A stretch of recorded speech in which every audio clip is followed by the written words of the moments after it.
Salut! Pendant les attaques qui ont eu lieu à Paris le 13 novembre, François Hollande a déclaré l'état d'urgence. L'état d'urgence sera décrété, ce qui veut dire que certains lieux seront fermés, la circulation pourra être interdite et il y aura également des perquisitions qui pourront être décidées dans toute l'Île-de-France. Depuis, j'ai entendu beaucoup de commentaires et dans le flux d'informations constant, j'ai eu envie de savoir ce que c'était vraiment que l'état d'urgence. C'est quoi l'état d'urgence? L'état d'urgence, c'est un régime juridique. Donc c'est tout un tas de mesures légales, donc prévues par la loi, qui visent à suspendre un certain nombre de libertés. Le président a le pouvoir de décréter l'état d'urgence pour 12 jours seulement. Le but, c'est donc de pouvoir aller vite dans une situation d'urgence. C'est quoi les libertés suspendues? Le but de suspendre ces libertés, c'est pas de nous empêcher de vivre, au contraire, c'est de nous protéger et de laisser les forces de l'ordre faire leur travail pour revenir le plus vite possible à une vie normale. Restreindre la liberté d'aller et venir en instaurant des zones de protection ou de sécurité particulières, ou en interdisant la circulation dans certains lieux. En France, on a la liberté de se déplacer comme on veut. Instaurer un couvre-feu ou une interdiction de se promener dans telle ou telle zone, ça permet d'abord de nous protéger des éventuels dangers, mais aussi de vider les rues, pour que les forces de l'ordre puissent agir tranquillou. Ce week-end à Bruxelles, la police chassait des suspects. Elle a donc demandé à tous les habitants de rester chez eux et de ne pas communiquer leur position sur les réseaux sociaux. Comme ça, la police a pu tranquillement faire son travail et ils n'ont pas eu à protéger les citoyens qui se baladaient. Interdire le séjour dans certaines parties du territoire à toute personne susceptible de créer un trouble à l'ordre public. Alors dans notre cas, aujourd'hui, les frontières ne sont pas totalement fermées. Il y a juste un contrôle beaucoup plus rigoureux pour éviter de laisser sortir ou rentrer des potentiels terroristes. D'habitude, de France, tu peux aller en Belgique sans aucun contrôle.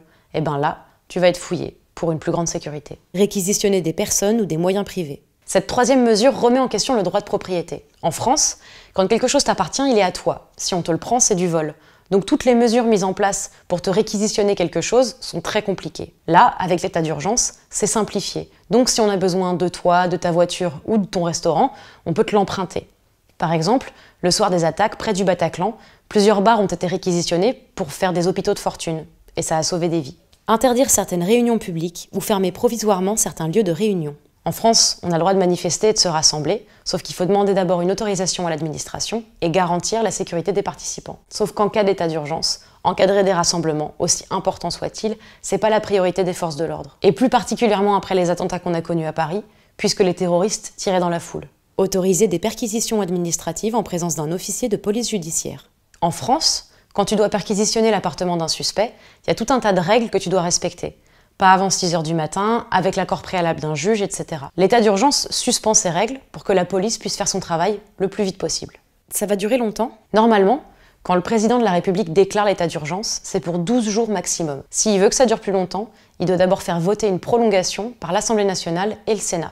Et justement, vendredi dernier, le Parlement a voté une loi pour prolonger l'état d'urgence pendant 3 mois, donc jusqu'au 20 février 2016. En 1955, quand l'état d'urgence a été instauré, il y avait d'autres mesures, comme par exemple une suspension de la liberté de la presse. Ces mesures n'ont pas été votées par le Parlement cette fois-ci, donc on peut dire que l'état d'urgence a été adapté à notre situation actuelle. Mais si la situation est maîtrisée, le gouvernement peut décider du retour à la normale avant la fin des 3 mois. Le gouvernement compte aussi sur la responsabilité de chacun pour ne pas partager des informations qui pourraient nuire au travail de la police. Un peu comme ce qu'ont fait les Belges ce week-end. 3 mois, ça peut paraître long. Ça fait déjà 10 jours et la vie commence à reprendre son cours. Mais c'est pas parce que tout se passe sous la surface et qu'en tant que citoyen, on a l'impression que c'est bientôt fini, que le danger est vraiment maîtrisé. La première fois que l'état d'urgence a été instauré, en 1955, pendant la guerre d'Algérie, il y a eu un contrôle des médias. Et c'est pas le cas aujourd'hui. Donc si tu veux en savoir plus, te renseigner et ainsi te faire un avis, tu peux très facilement trouver tout un tas de médias de confiance, comme Le Monde, Slate, Libération ou Mediapart, qui t'aideront à comprendre encore mieux.